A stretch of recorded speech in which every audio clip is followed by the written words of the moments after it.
Filipenses 4:10 diz assim: alegro-me grandemente no Senhor, porque finalmente vocês renovaram o seu interesse por mim. De fato, vocês já se interessavam, mas não tinham oportunidade de demonstrá-lo. Não estou dizendo isso porque eu esteja necessitado, porque eu aprendi, diga comigo, aprendi a me adaptar em toda e qualquer, o que está escrito? Versículo 12, eu quero que você leia comigo, no 3, 1, 2, 3. Sei o que é passar necessidade, e sei o que é ter fartura. Aprendi... Não, pode ser melhor. Vamos lá no 12. 1, 2, 3. Sei...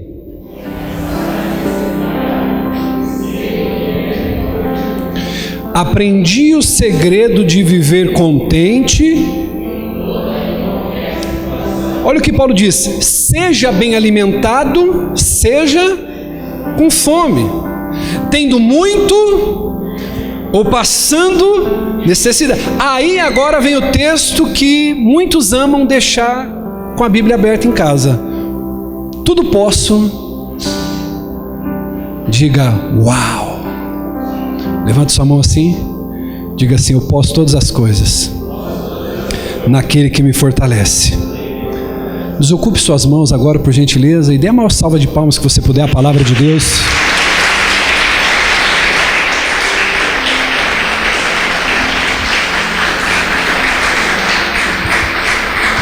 Graças a Deus. Glória a Deus por isso. Queridos, nessa noite nós vamos falar um pouquinho sobre o contentamento da vida humana. Eu quero refletir um pouquinho com vocês nesse texto de Filipenses 4, onde Paulo vai... É fofinha, né? Mas vocês têm que prestar atenção aqui, viu? Essas crianças lindas roubam a cena mesmo, viu? A mamãezinha fica em paz, tá bom? Criança não atrapalha, a gente sabe como é que é. E ainda mais quando é fofinha desse jeito assim, né? Mas olha pra cá, olha pro teu irmão e diga assim: olha pra frente. Diga pra ele assim: prossiga pro alvo. Amém? Então, irmãos, esse texto aqui, ele vai falar sobre algumas características que o apóstolo Paulo, ele vivia na sua vida, e essas características que traziam a segurança dele poder dizer que ele sabia se adaptar em qualquer situação, que ele saberia viver bem em qualquer situação. Só que a gente percebe que Paulo não disse que tudo que ele se propôs a fazer deu certo. A gente não vê isso no texto. A gente olha para esse texto e a gente percebe que Paulo diz que ele sabia o que era estar satisfeito, isso falando fisicamente, bem alimentado, mas também sabia o que era passar necessidade, privações. Ele sabia qual era a sensação de estar bem na vida, mas também sabia qual era a sensação de estar mal. E ele diz que ele sabia o segredo de se adaptar em qualquer situação. Ele sabia viver contente em qualquer situação. Só que ao contrário do que a gente leu, a gente vê que infelizmente muitas pessoas hoje, elas não estão satisfeitas com a vida que têm. Sim ou não? Sim ou não, meu irmão? Talvez você entrou hoje aqui por essas portas porque alguém te convidou e falou assim: olha, vamos lá para a igreja, você vai ouvir uma palavra que vai mudar a tua vida. A verdade é, meus irmãos, que em muitas situações nós buscamos a Deus por uma necessidade. Quantas pessoas que você conhece que busca a Deus porque está com problema no casamento? Quantas pessoas que você conhece que busca a Deus porque está com problema na família? Quantas pessoas que buscam a Deus porque estão com problema financeiro? É verdade ou não é? Então hoje nós podemos fazer uma análise de que muitas pessoas estão entrando dentro da igreja simplesmente porque elas não estão satisfeitas com as suas vidas. Deus não é o fim, Deus é um meio. Essas pessoas buscam a Deus para sentir alívio das suas dores, para sentir o alívio dos seus problemas, para que Deus, escute isso, patrocine os seus sonhos, para que Deus patrocine seus projetos. E isso, querido, que nós vamos ver, traz uma fé fraca, uma fé débil, porque se nada disso acontece, a pessoa ela não fica firme na fé. Quantas pessoas que você conhece que tinha tudo para dar certo, mas ela está enfrentando um problema no casamento, ela está enfrentando um problema financeiro, e ela está esperando que Deus faça algo que é a parte dela fazer. Você já parou para perceber e pensar que tem alguns momentos na nossa vida que as coisas não vão mudar? Literalmente Deus está usando aquela situação para nos mudar e não que mude a situação? Então hoje nós vemos uma geração que está insatisfeita com as suas vidas, pessoas que querem coisas que não têm, pessoas que vivem frustradas, infelizes porque não tem um carro. Então a frustração dela está, poxa, eu ando a pé, mas ela não dá graças a Deus porque ela tem saúde, ela não dá graças a Deus porque ela tem uma despensa, que tem o básico pelo menos para ela comer, ela não agradece, ela não consegue ver a vida de uma ótica otimista. É uma pessoa que se frustra com as insatisfações, com as conquistas que ela não teve. Então pessoas que querem coisas que não têm, pessoas que hoje talvez não estão sofrendo porque quer coisas que não têm, mas elas querem mais do que têm. De repente você está aqui hoje, você tem um bom trabalho, você tem um carro, você paga suas contas, mas você está insatisfeito. Por quê? Porque você queria mais. Você queria um carro melhor, você queria uma condição de vida melhor, queria um emprego melhor. E isso vai gerando insatisfação. Tem pessoas que estão insatisfeitas hoje aqui, essa noite, porque talvez essas pessoas estão se sentindo menosprezadas. São pessoas que têm uma insatisfação, bispa, porque elas não têm uma insatisfação porque elas querem algo que não têm, porque elas querem algo melhor do que já possuem. Não, é porque são pessoas feridas nos campos da emoção, aqui no campo das ideias. Ela se sente menosprezada. É uma pessoa que se sente maltratada, vitimizada. É alguém que sofreu bullying porque era fortinho, porque era grandinho, porque era negro. Eu não sei. E aí vive uma vida insatisfeita. A verdade é que todo mundo quer uma vida de felicidade e contentamento, sim ou não? Todos nós queremos viver feliz, todos nós queremos estar contente. Mas o que eu quero refletir com você aqui, e você precisa abrir o teu coração para que o Espírito Santo te convença disso. Eu não tenho poder para isso. E o problema é que muitas pessoas estão procurando a felicidade e o contentamento em lugares errados. É aqui que está a questão. Paulo, no capítulo 4 de Filipenses, ele vai revelar o verdadeiro segredo para viver uma vida grandiosa, uma vida contente, uma vida feliz, uma vida abastada. Afinal de contas, se você parar para perceber, por que você trabalha tanto? Porque você quer ter uma vida mais confortável para você e sua família, sim ou não? Você quer andar num carro confortável, você quer poder ter um convênio para dar para os seus filhos, você quer colocar os seus filhos numa boa escola, às vezes você não quer colocar naquela que tem no bairro, na que dá. Você, poxa, eu quero trabalhar um pouquinho mais, bispo, pô, eu quero colocar numa escola legal. Às vezes eu queria fazer uma compra um pouquinho melhor, comprar produtos que, poxa, me alegrassem, sim ou não? As mães, as donas de casa aqui sabem do que eu estou falando. E muitas vezes nós vamos colocando a expectativa de uma vida feliz em coisas erradas. Só que a gente vai ver com Paulo aqui que é a primeira coisa que Paulo nos revela para viver uma vida que vale a pena, uma vida próspera, uma vida feliz, uma vida realizada, é a gente não permitir que os bens materiais nos definam. Muita gente hoje, principalmente nessa época pós-moderna que nós vivemos, elas têm a pretensão de balizar o valor moral, ético de uma pessoa pelas posses que essa pessoa tem, sim ou não? Eu converso muito com a minha esposa, a gente conhece tanta gente, irmão, que se você fosse olhar pelo carro que a pessoa para na porta da igreja, na porta da lanchonete, na porta do restaurante, na porta da tua casa quando vai te ver, quando você para olhar as vestes que a pessoa está vestida e o carro, você diz assim, ó, tá aí uma pessoa que arrebentou, sim ou não? Você fala, poxa, fulano está dando certo. E quantas pessoas que a gente conhece que está com um carrão, que está bem arrumado, perfumado, com um relógio, com um anel, com pulseira, com brinco e tudo. Só que a pessoa está infeliz, a pessoa está frustrada. Muitas vezes aquele carro está financiado lá em 60 vezes. E só ela sabe o preço que ela paga para sustentar essa imagem para os outros.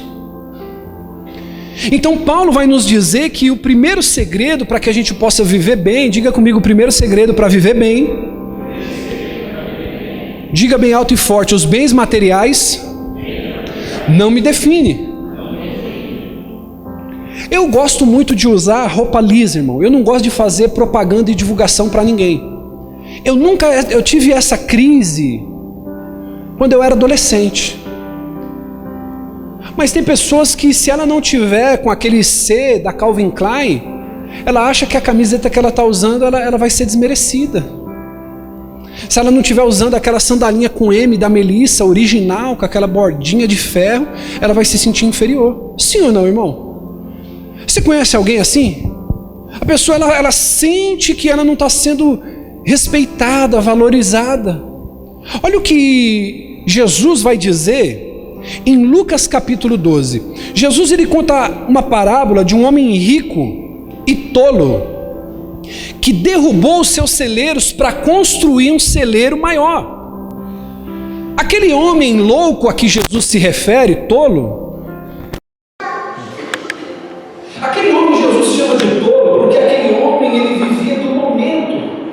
Ele derruba os celeiros e ele quer construir um celeiro maior para aumentar a captação dos seus recursos, do seu plantio, das suas sementes.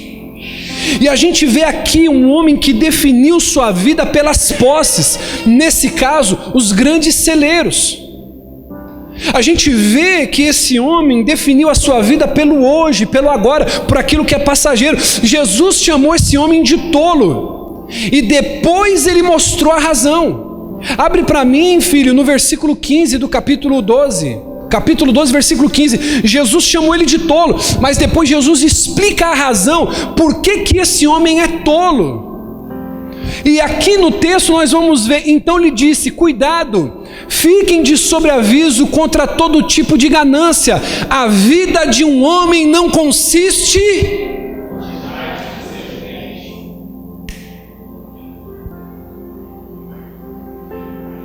Talvez você está aqui hoje, veio buscar algo que mude a tua vida, e você tem à sua disposição a fonte das águas vivas nessa noite. Amém? Então o que Jesus está dizendo aqui? Você tem que ficar de sobreaviso. A vida de um homem não consiste na quantidade dos seus bens.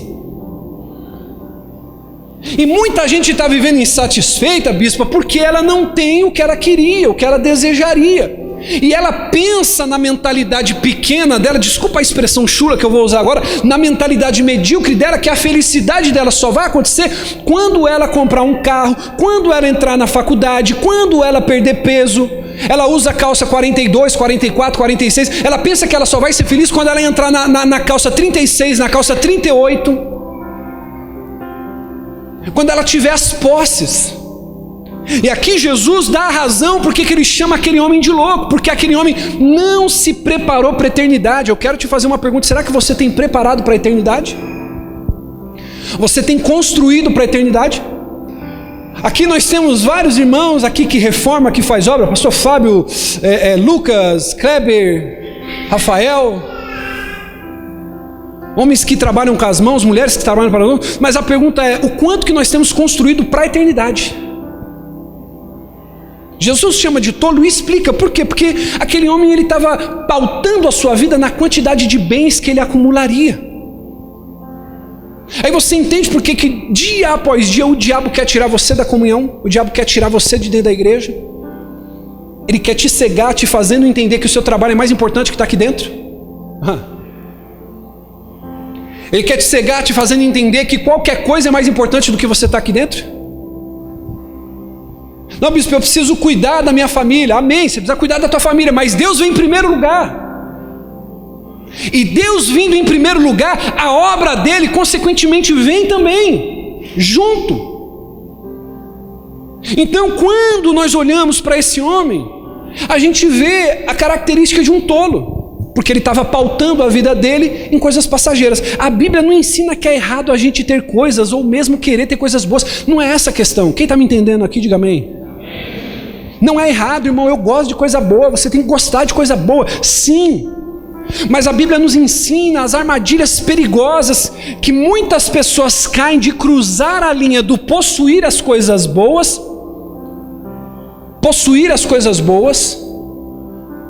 as pessoas elas confundem a linha de conquistar e possuir coisas boas do que ser possuído por essas coisas. Então eu tenho que trabalhar para ter uma casa melhor? Sim ou não? Sim, é óbvio. Eu preciso trabalhar, preciso pagar conta, comer, fazer. Eu preciso, só que eu não posso deixar que essas coisas me possuam. Eu preciso possuir essas coisas. Então é isso que a Bíblia está olhando e está nos sinalizando. Você já parou para perceber por que quando a gente olha para a pessoa que tem muito dinheiro e muitas coisas boas na vida dela, automaticamente a gente pensa que essas pessoas são mais felizes? Sim ou não? Eu quero fazer aqui, irmão, uma pergunta para você. Anote essa pergunta e faça ela para você mesmo. Será que você ficaria realmente mais feliz se você tivesse mais dinheiro hoje? Bispo, eu ia ser uma pessoa mais feliz. Pastor, reflita isso hoje, filho. Reflita isso hoje. Pense nisso. Pense nisso agora. Será que você seria uma pessoa mais feliz se você tivesse mais dinheiro hoje? Você precisa pensar, aqui é o lugar exato para você pensar nisso. Será que você seria mais feliz se você tivesse mais dinheiro? Quem conhece aqui alguém que no meio dessa pandemia morreu, mas ela teve os melhores tratamentos? Quem aqui viu que político morreu? Tivemos aí Major Olímpio, ele tinha os melhores atendimentos do país. Irmão Lázaro, Fabiana Anastácio, pessoas que tiveram atendimentos, pessoas que tinham posses, deixaram herança para os filhos brigar, para os parentes brigar. Eu pergunto para você, me desculpa a insistência, mas você seria realmente mais feliz se você tivesse mais dinheiro hoje? Talvez mais dinheiro resolvesse seus problemas. Vamos tentar aqui separar para você entender. Eu não estou dizendo para você que dinheiro não resolveria alguns problemas seus. Não é isso que eu estou dizendo. Mas eu estou te dizendo, será que se você tivesse mais dinheiro, você seria mais feliz hoje? Será que a fonte do teu bem-estar, da tua alegria é o dinheiro? Eu quero te fazer uma pergunta aqui um pouco mais provocativa. Será que você realmente seria mais feliz se você morasse numa casa maior? Realmente, pensa, coloca a cabeça para pensar agora. Se você tivesse uma casa maior, será que você seria realmente feliz? Você seria mais feliz do que você é hoje? Mais agradecido do que você é hoje? Para pensar, se você dirigisse um carro melhor, se você parasse aqui com aquele Camaro, eu não sei, com o carro que você deseja, que você sonha, será que você ia ser mais feliz do que você é hoje? Será que se você usasse dos pés à cabeça roupa de grife, você ia ser mais feliz? Você ia ser uma pessoa mais realizada? Então, como cristão, a gente tem que entender essa realidade importante, ou seja, não é o que nos pertence, não é isso que importa, mas é quem a nós pertencemos. Eu vou repetir isso aqui. Em resumo, o importante não é o que nos pertence, mas é a quem pertencemos. Em resumo, não é importante aquilo que você possui, porque eu nunca vi caixão com gaveta. Quando nós fomos enterrar sua mãe, pastor Fábio, tinha gaveta para levar alguma coisa?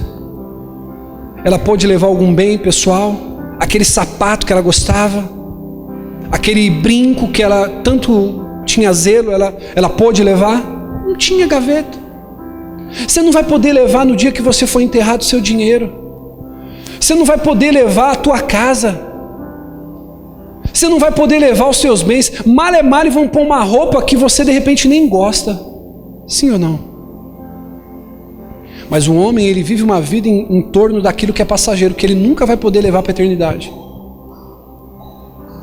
O apóstolo Paulo disse em 1 Timóteo capítulo 6, versículo 6, de fato, é grande fonte de lucro a piedade com o contentamento. Agora olha o que diz o versículo 7, 1 Timóteo capítulo 6, versículo 7, põe para mim aí, filho, 7, versículo 7. Pois nada trouxemos para este mundo e dele nada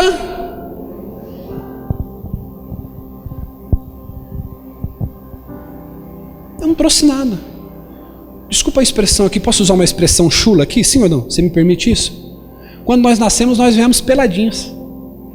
Tem as mamãezinhas aí que estão para ganhar, cadê o Lion? Está aqui, daqui a pouco vem aí, né? Bebezinha. Diaconisa e pastor Diego ganharam o bebê agora. Como é que o bebê sai do ventre da mãe? Ele sai com um cofrinho já? Guardando dinheiro? Não. Tem uns, irmão, que nem com cabelo nasce, foi meu caso. Nasci carequinha de tudo, irmão, até isso veio escasso. E vou morrer carequinha também, eu não trouxe cabelo, vou morrer sem cabelo, estou no lucro. Agora o problema é quando a gente quer construir uma vida impensada. Eu não posso permitir que as posses me definam. Eu quero encorajar você aqui, eu tenho falado isso, no mês de julho, no próximo mês, nós teremos aqui um treinamento sobre os 3 pilares da vida de um homem: pilar familiar, profissional e financeiro. E tudo isso com base na Bíblia. Nós vamos aqui ensinar homens e mulheres a crescerem, prosperar, multiplicar seus bens, crescerem de maneira equilibrada, madura, na área familiar, financeira e profissional, cuidar da carreira. Então nós acreditamos e pregamos em tudo isso, só que eu não posso permitir que isso me defina quem eu sou, defina o meu valor. Você já parou para perceber, irmão? Eu não sei se já aconteceu isso com você, ou se você já percebeu no comportamento de alguém, quando você se assenta com alguém que é rico, que tem dinheiro, às vezes a pessoa ela não sabe nem como se comportar, a pessoa ela fica recuada, ela fica acuada, sim ou não, irmão? Às vezes você vai na casa de uma pessoa, você se assenta ali, a pessoa não sabe como se comportar, porque ela define, irmão, os papéis pelas posses, pela fama, pela influência.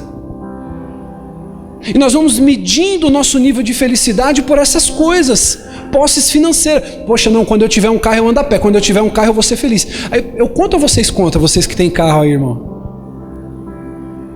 O pessoal fala assim, não, ó, bispo, o solteiro, vamos começar pelo solteiro aqui? O solteiro diz assim, bispo, quando eu casar... Olá, e tem solteiro que pensa que ele vai viver o dia inteiro em cima de uma cama fazendo sexo depois de casar. Só os casados aqui, levanta a mão e diga glória.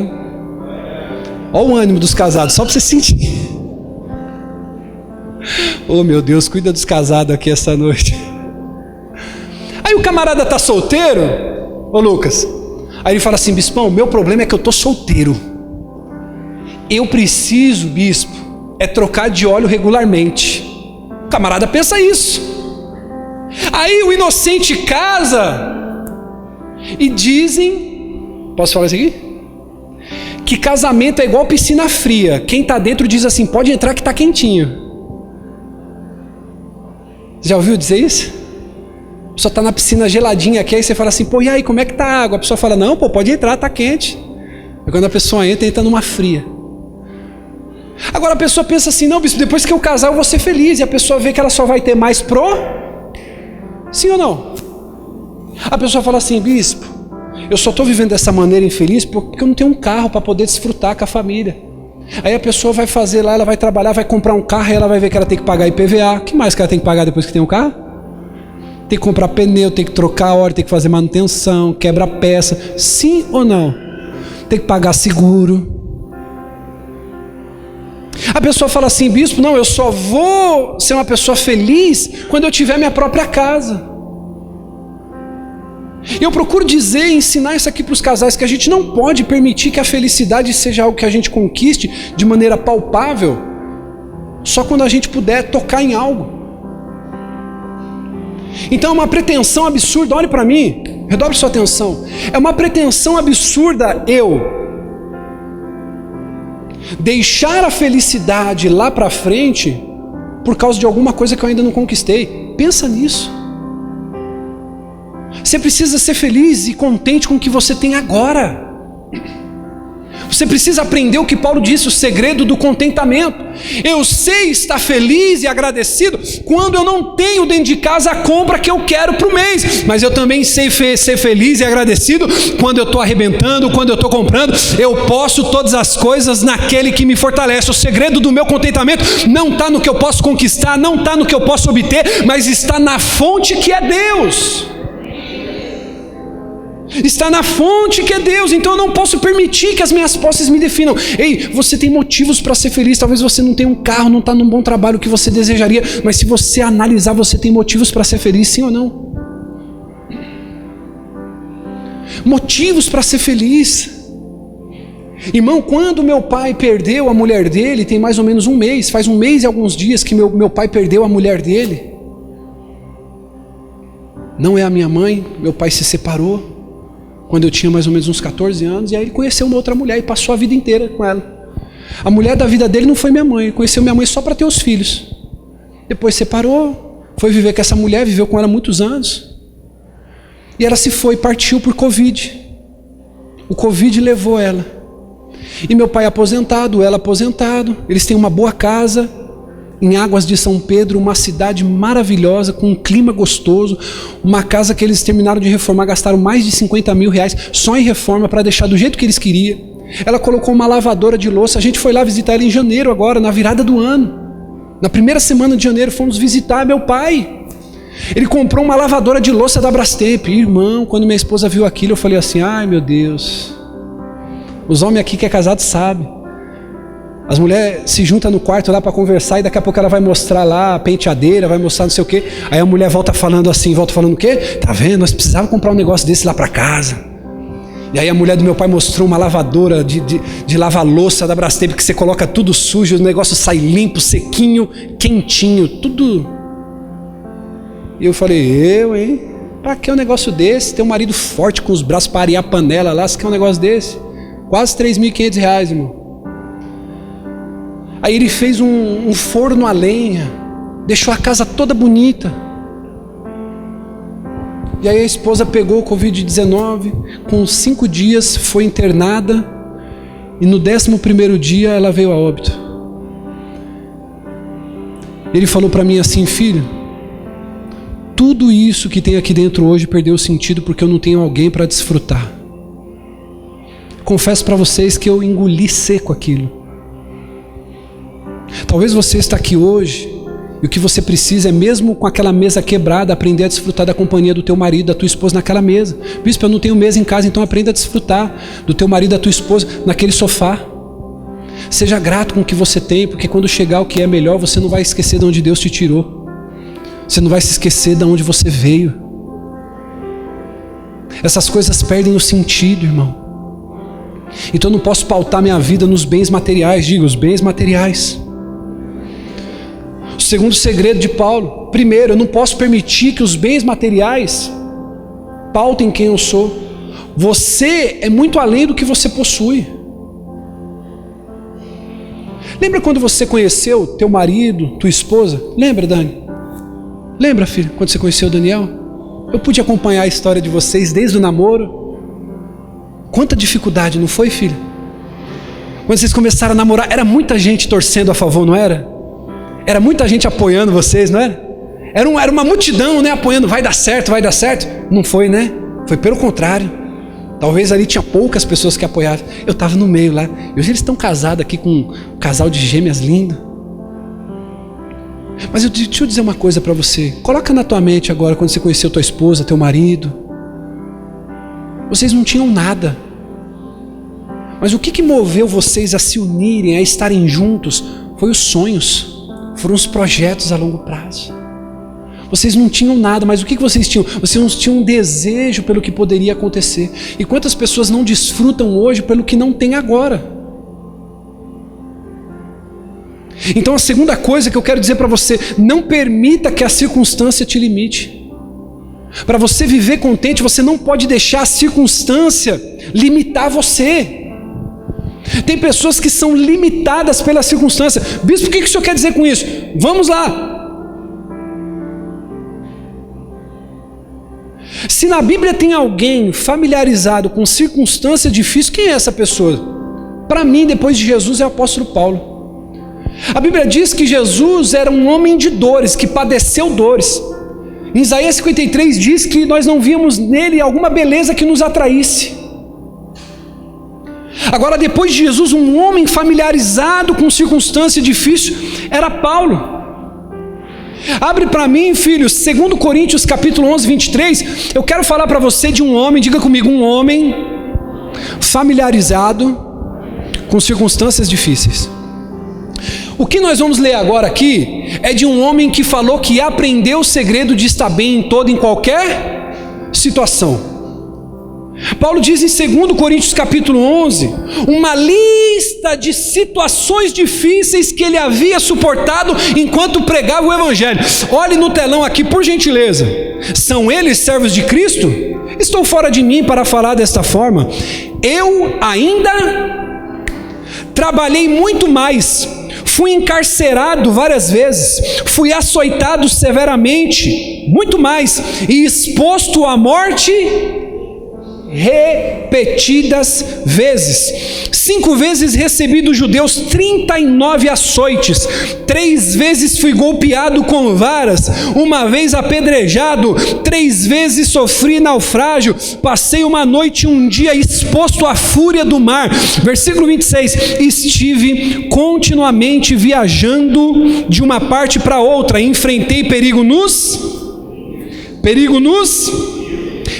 com assaltantes, perigo com os compatriotas, perigo dos gentios, perigo na cidade, perigo no deserto, perigo no mar, perigo entre os falsos. Olha para o teu irmão e diga assim: não foi só Paulo não.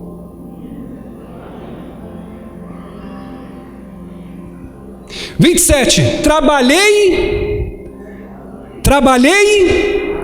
arduamente, muitas vezes fiquei sem dormir, passei fome e sede, e muitas vezes fiquei em jejum, suportei o frio e a nudez. Além disso, enfrento diariamente uma pressão interior, a saber, a minha preocupação com todas as igrejas. Quem está fraco, que eu também não me sinta fraco? Quem não se escandaliza, que eu não me queime por dentro? Se devo me orgulhar, que seja nas coisas que mostram. O Deus e Pai do nosso Senhor Jesus, que é bendito para sempre, sabe que não estou mentindo. Em Damasco, o governador nomeado pelo rei Aretas mandou que se vigiasse a cidade para me prender. Olha o versículo 33. Mas de uma janela de uma muralha fui baixado numa cesta e escapei da mão deles. Agora eu pergunto para você, esse camarada aqui que nós acabamos de ler, passou por situação difícil, sim ou não? Sim ou não? Só que esse mesmo homem, Diaconisa Fábio, escreveu: aprendi a viver contente em toda e qualquer situação. Porque Paulo estava querendo dizer o seguinte: a situação não vai limitar a minha fé é maior que o meu problema, a minha fé é maior que o meu gigante, a minha fé vai me levar a lugares onde as circunstâncias não querem deixar eu ir. Paulo está dizendo o seguinte: eu não vou deixar as circunstâncias me limitarem, porque eu sou maior que os meus problemas. Você pode dizer isso para você mesmo? Eu sou maior que os meus problemas. Diga isso para você mesmo, diga assim: a minha fé é maior que os meus problemas. Esse homem que acabou de descrever essas situações difíceis, ele disse: aprendi o segredo de estar contente em toda e qualquer situação. Esse cara é humilde, não é, irmão? Agora, a pergunta que não quer calar essa noite: como que Paulo fez isso? Como que Paulo, bispo, fez para viver contente em qualquer situação? Como que eu posso ser grato, bispo, quando eu estou passando pela prova, mas como que eu posso ser grato, bispo, quando eu também estou na bênção? Paulo sabia que aonde quer que ele estivesse, em qualquer circunstância que ele estivesse, ele ainda estava no centro da vontade de Deus. E é isso que eu e você precisamos entender. Sabe quando você não suporta o que você está vivendo? É quando você está fora do centro da vontade de Deus.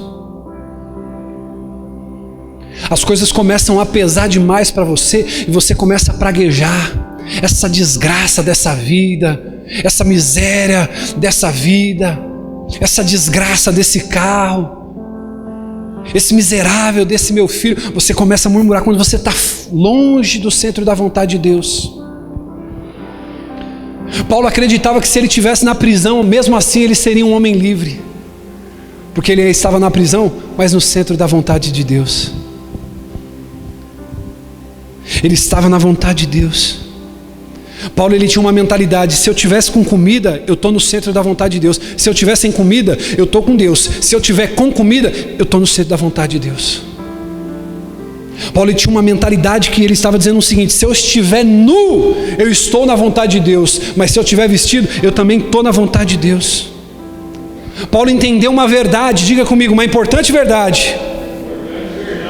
Deus ainda é Deus nas situações boas e nas situações, que é o que eu tenho ensinado para vocês: fé para ganhar e fé para ganhar e fé para perder.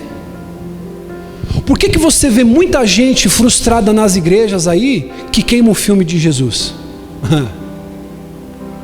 Até porque tem uma frase que diz o seguinte: Jesus é top, o que ferra é o fã-clube. É gente que o quê? Só tem fé para acreditar em Deus quando tudo vai bem. Ou seja, Paulo estava nu, ele dizia assim: eu estou fechado com meu Deus. Paulo estava vestido, ele dizia: eu estou fechado com meu Deus. Paulo estava empregado, trabalhando, ele dizia: eu estou fechado com meu Deus. Começou a dar tudo errado dentro de casa, ele falou: eu estou com meu Deus. Eu quero falar isso para você nessa noite. Se a sua fé não estiver firmada numa fé para ganhar e numa fé para perder, você sempre vai ser uma pessoa inconstante. Uma hora está lá, outra hora está aqui, outra hora está lá, outra hora está aqui.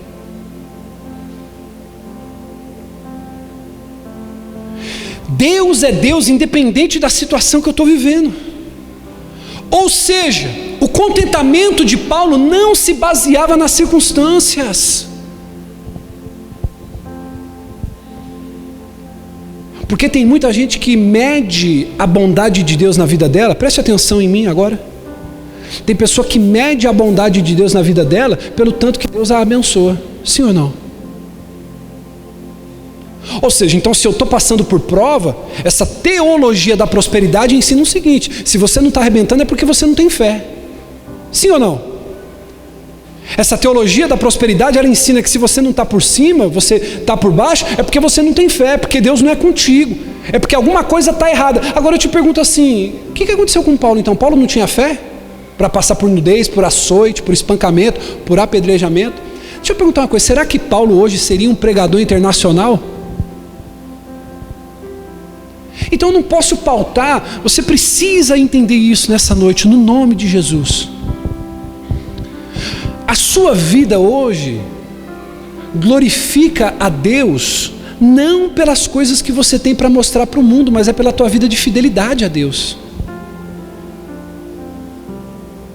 Deus não é glorificado através do carro que você para na porta da igreja. Não é isso que glorifica a Deus. O que glorifica a Deus é quando você o serve, quando vai bem, quando vai mal, quando vai bem, quando vai mal, quando vai bem, quando vai mal, quando vai bem, quando vai mal, você continua o mesmo. Pergunta para quem está do seu lado: você continua o mesmo servindo a Deus? Paulo não queria saber a circunstância, se estava bom ou se estava ruim. Ele queria saber: eu estou fazendo a vontade de Deus? Então o que nós entendemos? Que muitos de nós precisamos alcançar esse nível de maturidade em nossa caminhada com Cristo. Irmão, olha aqui para mim. Tem gente que Deus não pode dar uma espremidinha. A pessoa ela já desanima, a pessoa já enfraquece na fé. Sim ou não? É só faltar o dinheiro, a pessoa não vai mais para a igreja, a pessoa não lê a Bíblia, a pessoa não ora. A fé dessa pessoa, ela está baseada em aquilo que Deus faz. Se Deus não faz, ela não serve a Deus. Irmão, o casamento é feito de homens fortes. Eu estava falando para minha esposa: posso falar isso aqui, sim ou não? Isso aqui não está no sermão, mas eu sinto que o Espírito Santo quer que eu diga isso. Eu pastoreio, queridos, já vai fazer 10 anos. essa igreja vai fazer 6, mas eu sou pastor há 10. Vai fazer 10 anos quase. E eu cheguei a uma conclusão com centenas e centenas de atendimentos que eu dei. A maioria dos casamentos, quando se acaba, é por causa do homem que é frouxo. Hoje está difícil, a gente vê que tem uma mulherada aí que é piriguete. Isso é um fato. Mas a maioria dos relacionamentos, quando se acaba, é porque um homem não tem fibra moral. Um homem não aguenta passar pressão. Um homem não aguenta passar por problema. O homem, ele não consegue passar fé para a esposa, não consegue passar fé para os filhos. Até porque os seus filhos, eles vão fazer aquilo que ele te vem fazendo, eles não vão fazer aquilo que você fala para eles fazer.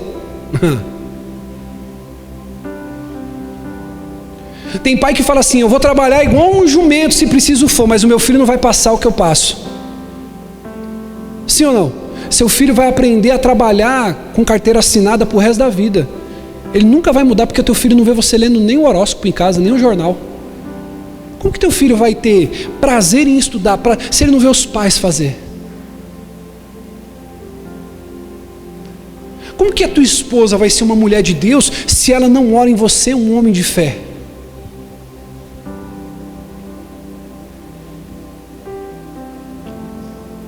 Um casamento, ele só vai conseguir ir adiante através de um sacerdócio de fé. Deus colocou Cristo como cabeça da igreja, assim como ele colocou um homem cabeça da mulher. E tem homem que usurpa disso para achar que ele tem que tripudiar e mandar em cima da mulher. Não, ser o cabeça da mulher é justamente você dar o destino, dar a direção.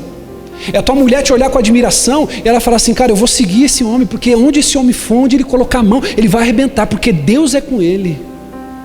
Não é porque ele é bom, não é porque ele é esforçado. Ei, minha filha, você que está solteirinha aqui, quer casar, aprenda isso.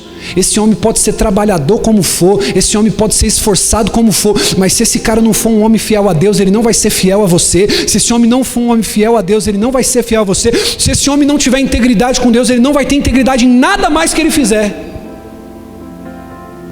Tem menina que me procura e fala assim: bispo, mas ele é trabalhador, bispo, ele paga a conta quando a gente sai, como se isso hoje em dia fosse uma coisa maravilhosa. Ô minha filha, mas me diga, qual que é a fé dele? Você vai casar com a mesma fé que a dele? O que tem de homem hoje que se esconde atrás de um videogame, que se esconde atrás de futebol, que se esconde atrás de lazeres. Eu vou dizer uma coisa para você, posso falar isso aqui? Todo vício que você tem hoje, ele começou, sabe com o quê? Com uma diversão, com um hobby. Hoje eu tenho que tratar de casamentos que o cara usava o videogame para se livrar do estresse. Bispo, videogame é errado, o senhor condena videogame? Não, eu não condeno. Mas um homem de verdade para mim, que passou dos 20 anos, não tem que ter um videogame mais, o cara tem que virar homem.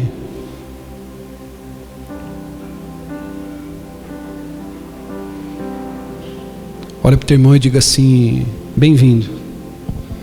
Diga para o seu irmão aí: bem-vindo à Adapt Church. Ô bispo, quanto que eu posso comprar um videogame para eu poder jogar? Quando você tiver uma casa própria quitada, tiver pelo menos 100 mil para investir. Quando sua mulher tiver um carro, você tiver pagando convênio para todos os filhos, seus filhos formados, faculdade, aí você pode ter tempo para passar no videogame. Agora, enquanto você está pagando conta de água, de luz, pagando aluguel, você quer ter tempo para lazer, meu filho? Você quer ter tempo? Não, bispo, eu preciso tirar o estresse.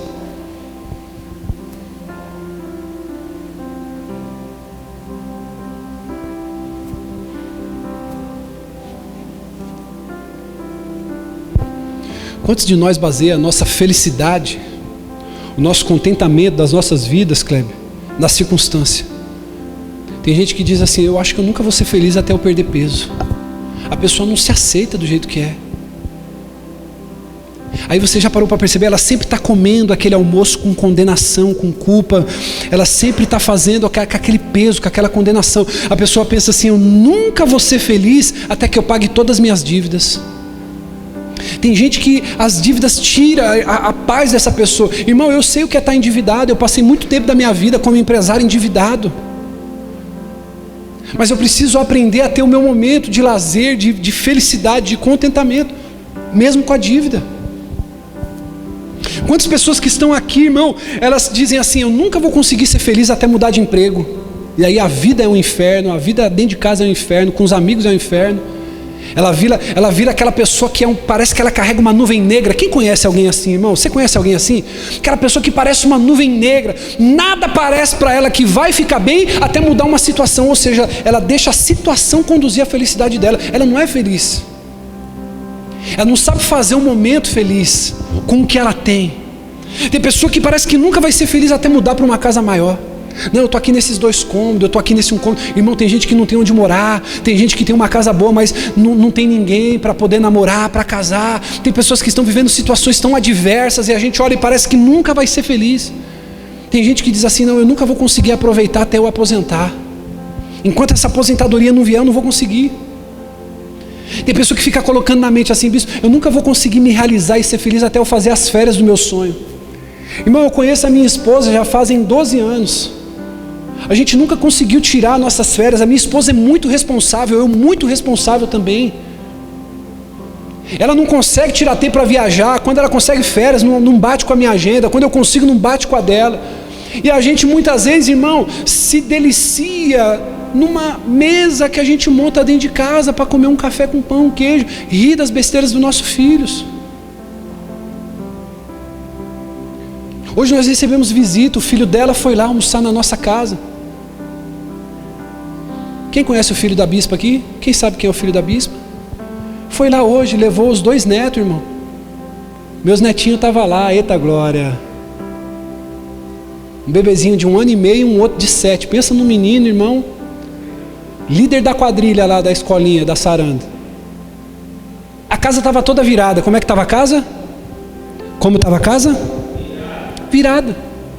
Mas eu vi o coração, eu vi a alegria no rosto da minha esposa, de ver a casa toda virada. Mas o neto foi lá, assaltou a despensa, pegou doce. A netinha de 1 ano e meio quase quebrou o nosso fogão, apertando o barulhinho lá.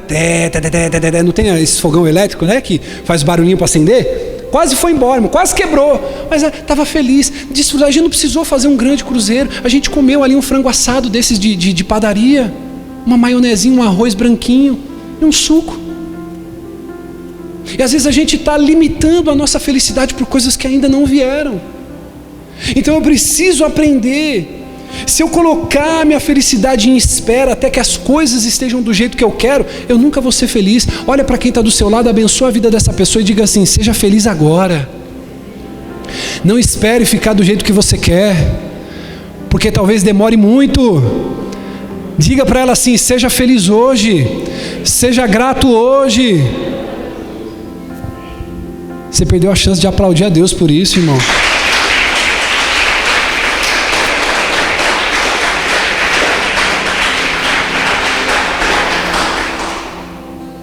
Amém? Então não posso esperar, irmão. Eu lembro que quando nós estávamos na outra igreja ainda, lá cabiam umas 35 pessoas. E minha esposa, ela brincava comigo, irmão, que eu tenho um blazer vermelho, eu tenho um terno bordô. E eu comprei por ocasião daquela igreja, irmão. Não tem nenhum pastor aqui em São Miguel Paulista que estava tão bem vestido na inauguração de uma igreja como eu, irmão. Mas a igreja não cabia ninguém, cabia 30 pessoas, Bianca. Eu lembro que aquele dia eu levei meu carro no lava rápido, lavei, eu falei pro cara assim, capricha no pretinho que hoje o dia é especial.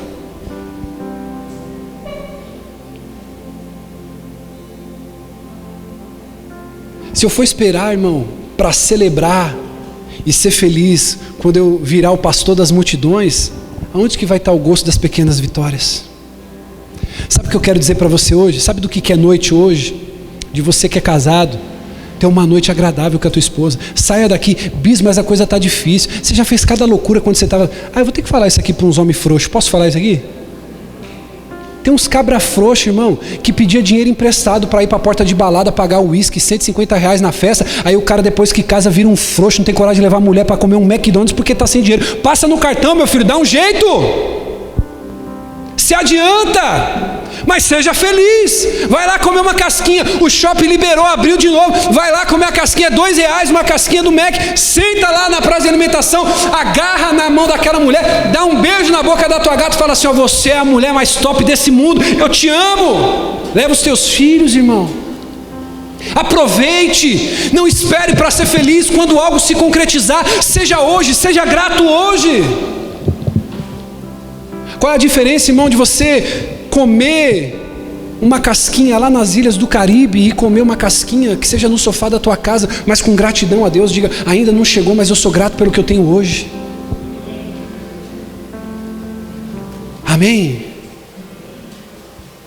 Para a gente encerrar, a gente não pode permitir que as limitações nos prendam. Então Paulo vai nos ensinar que as posses não podem nos definir e as circunstâncias não podem nos limitar. E a gente não pode permitir que as limitações nos prendam, porque ele vai dizer em Filipenses 4,13: posso todas as coisas naquele. Então a primeira coisa que a gente examina nesse texto, a primeira verdade: posso. Diga: posso. Diga: posso. Então quando eu olho para Paulo, eu vejo um homem que estava absolutamente convencido de que podia fazer qualquer coisa que Deus lhe permitisse fazer.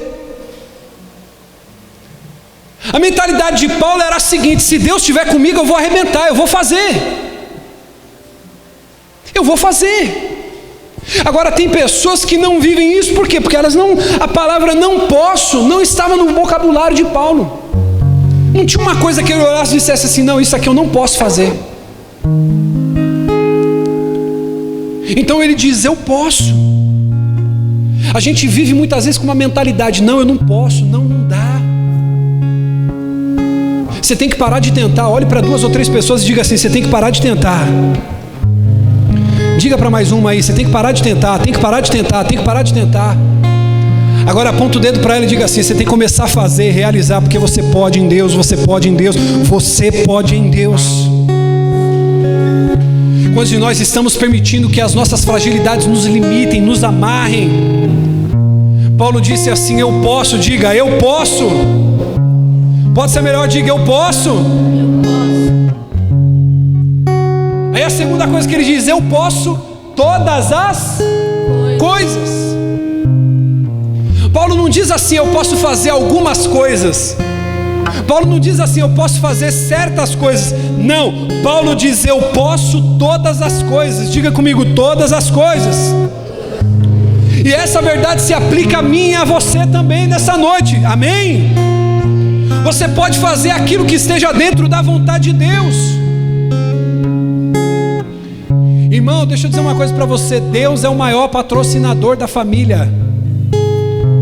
Eu não conheço, olhe para mim, eu não conheço nenhum homem que se sacrificou pela tua família que foi envergonhado por Deus. Eu não conheço nenhuma mulher que se sacrificou pela tua família que foi envergonhado por Deus. Eu posso todas as coisas. Nós podemos fazer todas as coisas que Deus manda a gente fazer. A gente pode fazer todas as coisas que o Senhor nos chama para fazer. A gente pode fazer todas as coisas que Deus deseja que a gente faça. Aleluia! E aí ele encerra dizendo: diga comigo: posso. Pode ser melhor: posso. Posso todas as coisas. E em terceiro ele diz: posso todas as coisas naquele. Porque é Ele que te dá forças para suportar todas as coisas que você passa. Amém? Ele nos dá força. Eu vou dizer uma coisa para você: se Ele não for com você, você não tem força para prosseguir, você não tem força para continuar. É como algumas pessoas me procuram e dizem: bispo, eu estou chateado.